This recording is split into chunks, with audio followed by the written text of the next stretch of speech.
This is a special presentation of Money, Power, and Politics. A movement has begun. We're not going to be silent. What we're doing now is nowhere near enough.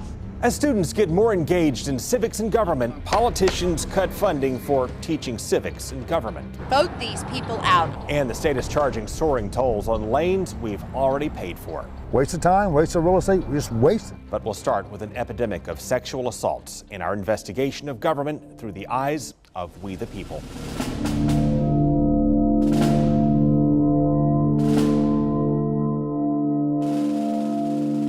You have been raped or sexually assaulted 5 different times by 5 different men. How many of those 5 men have ever been caught or punished? None. Not one. And I've also been sexually assaulted by a woman. Lynette asked us to not show her face and not use her last name in this interview. She doesn't want to be recognized in public, but you will certainly recognize her employer. We'll get to that in a moment. I feel betrayed. This is Lynette before she was raped. She's fine with us showing her face here because she figures most people wouldn't recognize her from these photos because of how she changed after the attacks.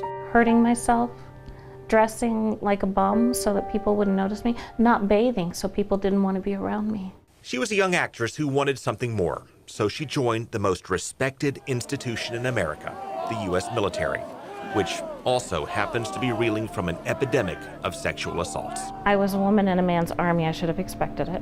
The government believes her story. She's getting taxpayer-funded benefits and care for military sexual trauma, or MST for short. And when we say she's part of an epidemic, we'll let the VA's own video speak to that. About 1 in 4 women who use VA care have experienced MST, but almost half of all veterans in VA care who experienced MST are men. And Pentagon records show more than 6,000 reports of sexual assaults each year, and countless others go unreported. And of those who do speak up, 58% say they face retaliation. And I had one guy that was in the airborne who was sexually assaulted, and he was told that because you're a jumper, if you even mention anything about that, I know the person that prepares the parachutes. We can make an accident happen. Ezel Harris says many others don't report rapes because they're too ashamed, and he ought to know. As I was lying in bed, and the other service member decided to jump on top of me. To say that you were raped, it does something to your manhood.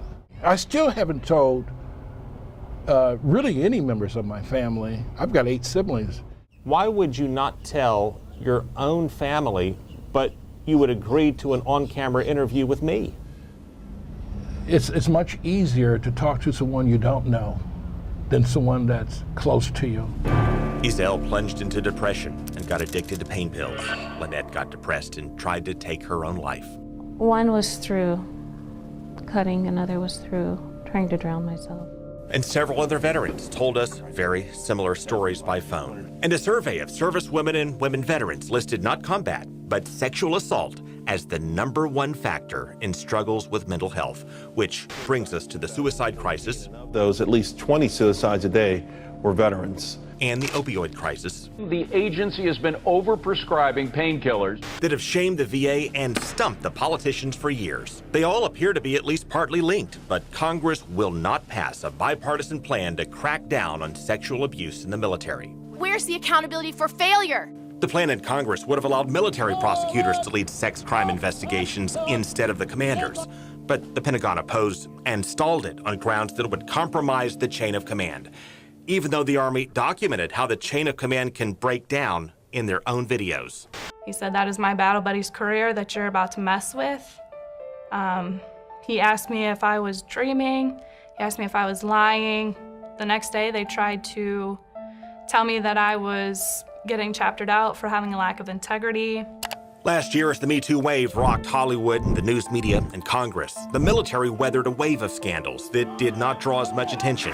From drill sergeants accused of assaulting female recruits, to the wild parties on the 7th Fleet Command Ship, to Marines who secretly recorded and shared pictures of servicewomen in showers, with posts urging other Marines to assault them. The Marine Corps I've served for over 40 years has a problem, and we intend to fix it. Do you agree with me this is one of the darkest moments and it needs to be fixed? Yes, sir. Survivors say it may be easier to hammer a Hollywood producer or a TV host than officers in the most respected institution in America. But they say the armed forces need the same kind of reckoning. They don't know what they're investigating. They don't know how to ask the right questions. And many of the assailants never face justice. The one was told to stay away from my unit. That was his punishment. He needs to stay away from you. I asked if anything else could be done, and they told me because he was not in my chain of command, and due to his rank, nothing could be done. Again, Lynette said she was attacked 6 times, but says she only reported 2. Why didn't you report the other 4? I knew nothing would happen. Military leaders say that has to change, and they're working to drive change that may take off when more survivors like Izelle and Lynette speak out. I felt alone until I went to a treatment center in September, and it made me realize how much I wasn't alone and how actually mild my case was in comparison to others.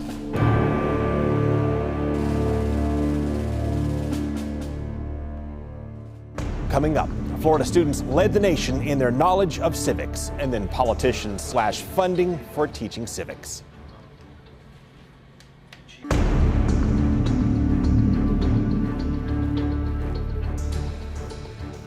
I hope you were as much fun on that dais as you were on your couch.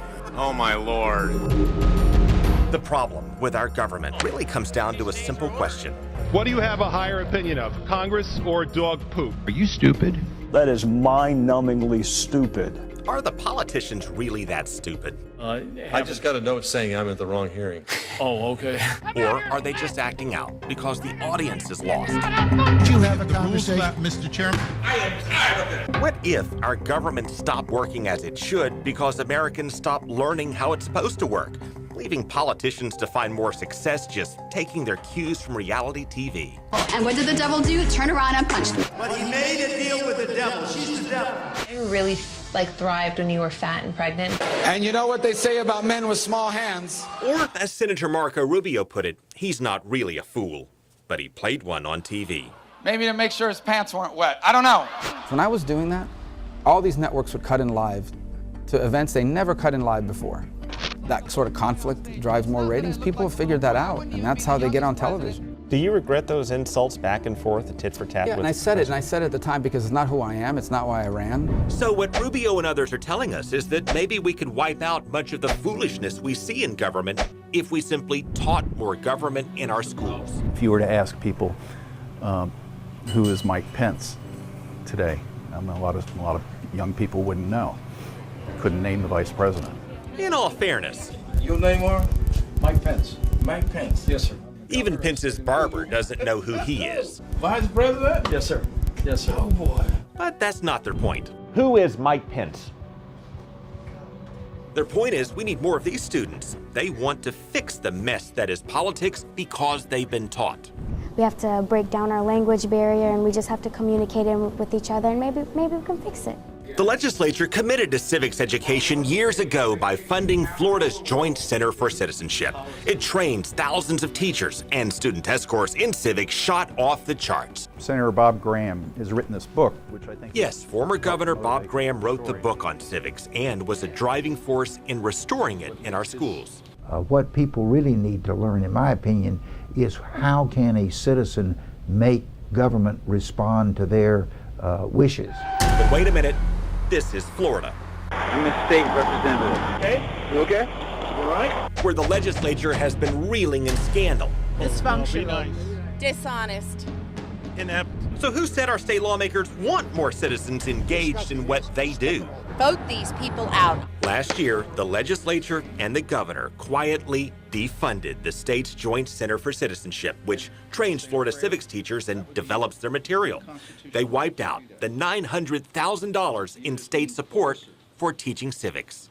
They just said it in the final deal cutting, which all took place behind closed doors in Tallahassee, that there were other things that were more important than civic education. So it got the axe. We had to rewind the tape on that to figure out which senator said money for teaching civics had to go. Guess what? It was this guy, Jack Latvala, the Senate budget chief, before he got accused of groping women and quit. Civics education, where does that rank with opioids? So we have to look at the priorities and make decisions every year based on what the major issues are. Now Latvala has different issues on his plate, while the program that revived civics education lost all state support. And lawmakers don't appear to be rushing now to bring it back. We'll close with Bob Graham for his thoughts on why. There is, unfortunately, a core of people in politics who think it's not to their advantage to have the public very well informed. If more people became engaged, maybe there'd be more opponents running against them when they ran for re-election. Coming up, the express lanes in Florida may not quite work the way you think. So you're telling me the higher you pay, the slower you go? Yes, that's exactly right.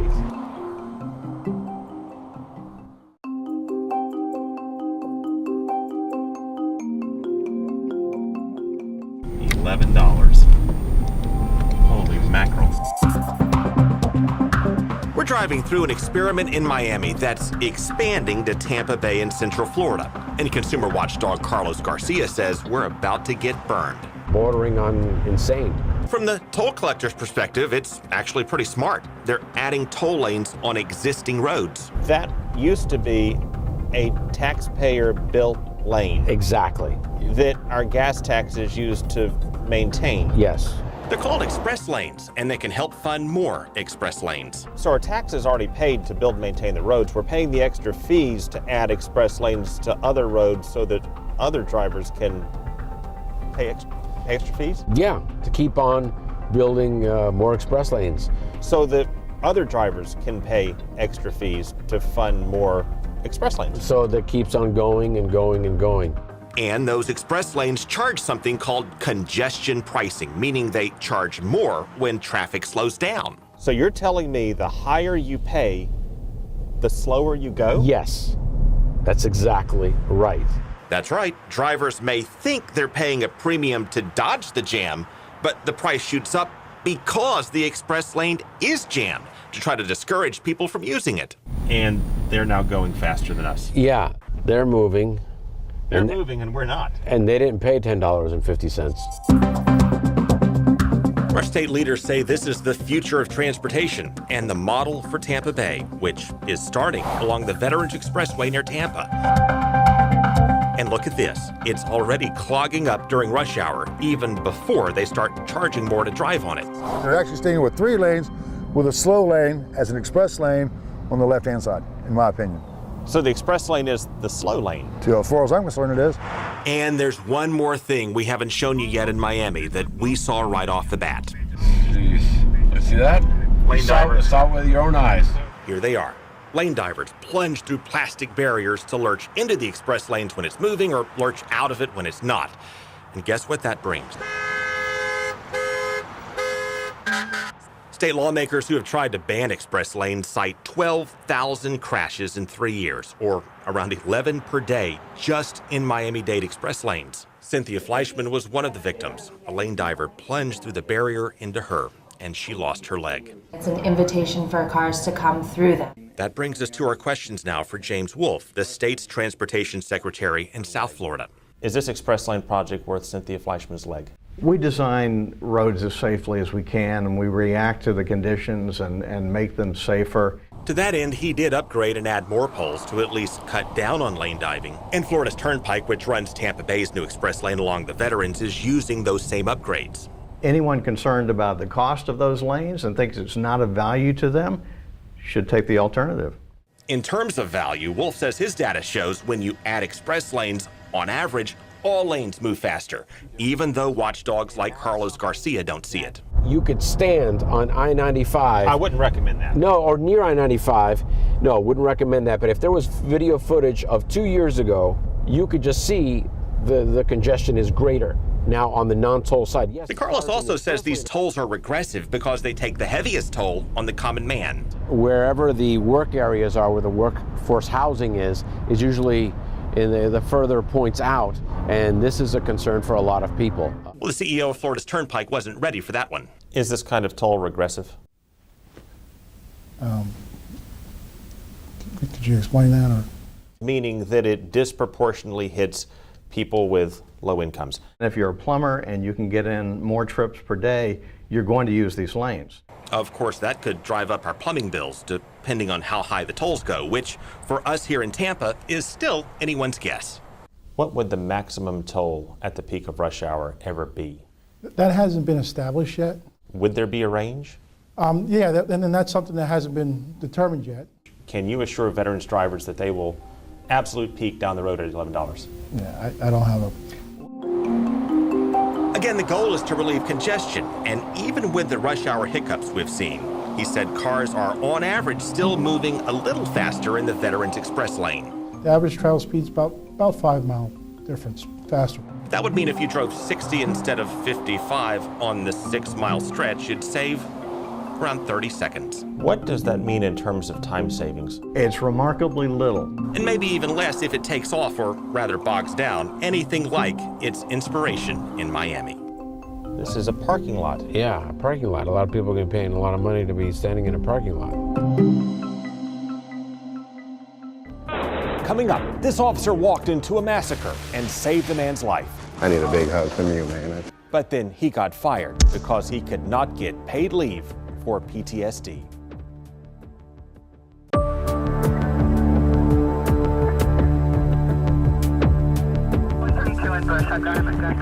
Hey, listen, get back, all the way back. When officers walked into a nightclub called Pulse, they had no idea. Go! Come to me! That they were walking into a massacre that was a long way from finished. But this story is mostly about a hero officer who saved lives.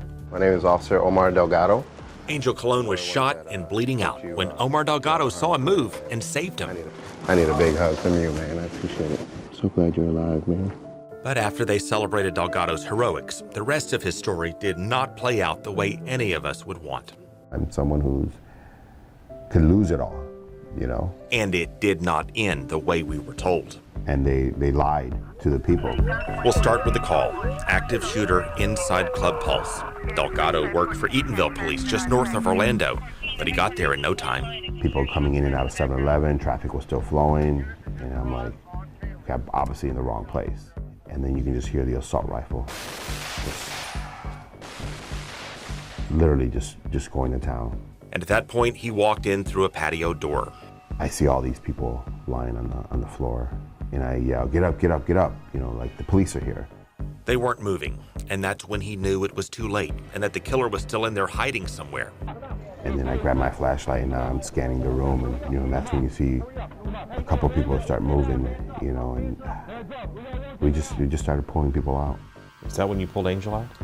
That is when I pulled Angel out, and it was so quiet. You can hear a pin drop. Outside the club, beyond the blaze of lights, the news was spreading around the world. And it was just quiet, and then all of a sudden the phones start ringing. The phones? Yeah, they just kept ringing and ringing and ringing. And you would look down and you would see the caller IDs, you would see mom calling. They later found the killer in the bathroom, and that was the end of him. But it left 49 lives, 49 families destroyed, and so many others changed, including first responders like Omar, who still can't shake it. And you're reliving that every night? Every single night since June 12th. To him, those phones are still ringing. You can just hear that damn phone ring for hours and hours and hours. And to him, the killer is still firing that rifle. And it was da da da da da da da. He relives this every night in his sleep until he wakes up screaming. That's all I yell out. Get down, get down, get down, and then I wake up, you know, I'm screaming and I'm sweating. And it plays out again in flashbacks while he's awake. All I really wanted to do, Craig, was just stay in my room. This all came to a head at a routine traffic stop. I told a lady that I was emotionally disturbed. She was looking at me. I said, what are you looking at? You know, she said, oh God, I can look at you anytime I want. I said, well, don't look at me because I'm emotionally disturbed. The city of Eatonville decided it can't have a policeman who's disturbed, and under state law, couldn't give him paid leave. So after thanking him for saving lives, they fired him. You know, what happens when I can't pay my mortgage? You know, where do I go? We're friends. Now, firing a life-saving hero because he's suffering post-traumatic stress just before his pension vest may sound pretty low, but the mayor said they'd hook him up. Corporal Delgado will receive his full pension benefits regardless of his less than 10 years of employment. And that brings us to the part that did not end as we were told. Are you getting your pension now? No. No, because that's still up to a board to decide. And Delgado has been out of work for months. When they need help, they call us. But now that we need help, who do we call? And far beyond the Pulse massacre, we're finding first responders across the state who have the same problem. Because Florida allows first responders to get paid leave for physical injuries on the job, but not PTSD. Omar Delgado says we're either kicking first responders to the curb when they're sick, how can you put a price on someone's life? Or we're pushing them to keep going, making life and death decisions when they're sick. Would they make the right decision? Who knows? State lawmakers decided that needs to change. They passed a bill in the last week of session to allow first responders with PTSD to finally get paid leave starting this fall. Thank you for watching. We'll see you next week.